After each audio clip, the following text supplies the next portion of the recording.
It has been really fun participating in and watching everyone build and paint their armies in preparation to play in the arena of Escalation. One of my favorite parts has been digging in to see how each player is painting their own armies, what techniques they utilize, and paints they select. And in today's video, we're going to watch as Steffen, one of our talented studio painters, paints an Aeldari Wraithlord for his army. To get things started, Steffen primed his miniature with Color Primer Spray Matte Black. You could substitute our Matte Black Air Primer here as well. Then with Warpaints Air Matte White, thinned a touch with some Airbrush Medium, he will apply a zenithal layer to assist in locating the highlight points on the miniature by spraying that white in a top-down fashion. This will assist the natural transparency in the air paints and the airbrush method when he uses molten lava from the Fanatic range as his base coat. Alternatively, you can use molten orange from the air range. You can see that even though the mini is taking on the orange hue, some of the volumes created by that zenithal base coat still remain. Steffen then thinned Speed Paint Purple Swarm with some retarder and airbrush medium, and he sprayed this from the shadows in a fashion that our very good friend Sam Lenz of the Army Painter Factory team likes to call the anti-zenithal method.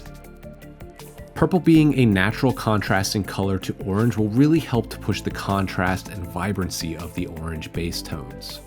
Go back to his orange to re-establish and reinforce the original base color now, and next you'll want to use Lava Orange from either the Warpaints Air or Fanatic ranges to add an even brighter, lighter highlight. Once again, we're going to apply this in that zenithal fashion to expose some of the natural highlights on the contours of the miniature. Don't overdo it here, you want to keep your spraying pattern very tight and refined.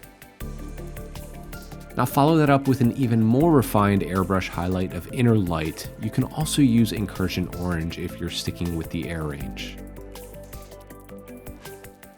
A cool trick to tie in all of your previous work, use a wash through the airbrush. We're using orange tone here, and we're applying this as a transparent glaze through the airbrush. This will disperse the pigments uniformly when applied in a nice thin layer. Now there's lots of layers happening here, and that is the beauty of army painting. We all have our own steps and processes to make the most impact as we can on the tabletop. Steffen is now re-establishing this Inner Light highlight once again on key focal point areas on the Wraithlord. We'll jump to using Obsidian Skin and we'll apply an airbrush base coat on the helmet and weapons. We will follow that up with a simple airbrush highlight of Amber Skin.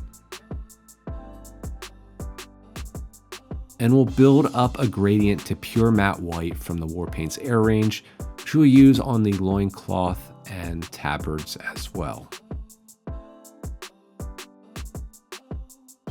Then with Deep Ocean Blue, let's base coat the back of the robes. Now you could always sub Ocean Depths from the air range here, and the reason Steffen is using a lot of Fanatic colors in place of Warpaints Air is to keep consistent with the other miniatures that he's already painted in his army. Now the benefit of our range is that many matching colors exist across both of the ranges. Now Steffen's going to show off some of his scale modeling skills here. He's taped off the robes and will spray molten lava to begin a pattern. We'll follow that up by Inner Light, and once again repeat the steps with orange tone. Now just watch how satisfying this is. You gotta love it. Steffen has now applied some Inner Light to his extra large Wargamer wet palette and will begin edge highlighting all of the Wraith armor. Take your time here, be as neat as you can, using the edge of your brush as often as you can to pull neat and tidy highlights on all of the hard edges of the miniature. Next, Steffen's going to apply our satin varnish all over the miniature to protect his previous work. Using Purple Swarm once again, he's thinned this a bit and will apply this almost like a pin wash or shadowed layer. Now for those at home, you can achieve the same effect using Warpaints Fanatic Purple Tone Wash. We'll move on to a speed paint layer of Grim Black on specific details around the miniature. This will be followed up with a highlight of Deep Ocean Blue. And we'll follow that up with a bit of Wolf Gray for a simple, almost non-metallic metal effect. Now, a question for the audience. Do Eldar have metal, or is it all Wraithbone? It doesn't matter. To me, it's all blood and skulls for Khorne and my World Eaters anyways. So let's apply our first brush highlight of Ancient Stone to the back of the loincloth here. Do a simple highlight of Wolf Grey on the other side. Then go on to edge highlight the helmet and weapons with matte white. Take your time with these highlights.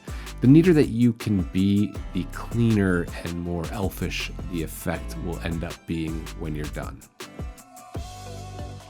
I guess according to Steffen, Eldar do utilize metal, so we'll paint this decorative plume for our dead elf lord with some dark emerald, a new metallic from the Warpaints Fanatic range. We'll also use this to apply a base coat to the ghost axe. And we'll use Purple Swarm once again as a unifying shadow color for all of the dark emerald, which is unique but really cool combination. Just wait until you see how it all looks when it's finished. Now, using my personal favorite new metallic True Brass, Steffen is going to apply highlights to all of the dark emerald metallics.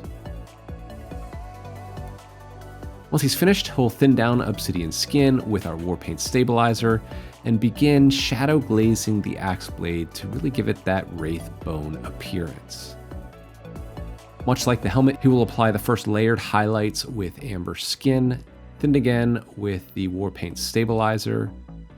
We'll use this color for the first edge highlights as well. Then we'll refine those edge highlights with some matte white.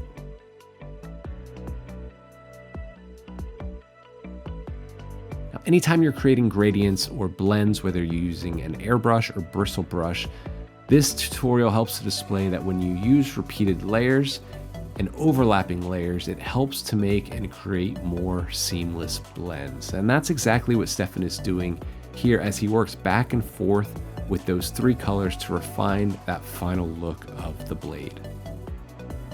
Now it looks like Steffen's going to highlight all of the remaining black areas with a bit of Wolf Grey, a really nice desaturated light bluish gray.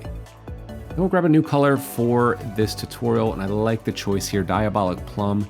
It has some of those magenta tones that really root itself to that unifying purple shadow color. And we're just going to use this to begin layering our gemstones, applying this over 3/4 to half of the gems. You just follow that up with a simple highlight inside of that color using Diviner Light. Just paint it inside of your Diabolic Plum.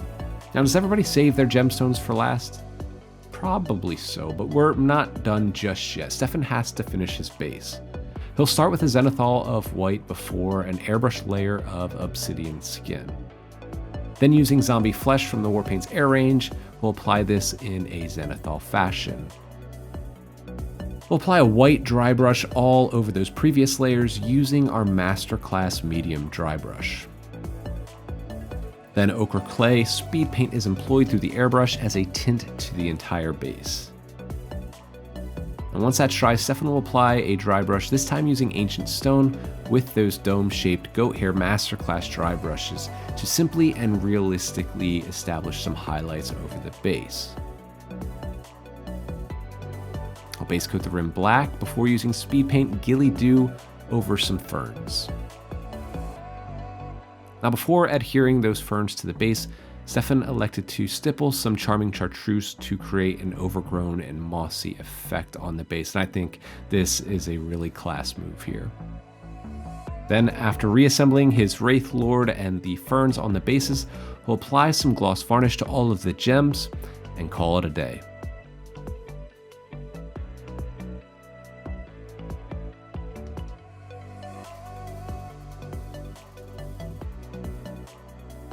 Follow along with all of our Arena of Escalation hobby progress or join in from home using hashtag Arena of Escalation. And to learn more about the amazing products used in this tutorial from our Warpaints Fanatic range, as well as our industry-leading speed paints, Warpaints Air, color primers, and our full range of high-quality paints and accessories designed to make miniature painting simple, fast, and fun, you can learn more at your friendly local game store, preferred online retailer, or at www.thearmypainter.com.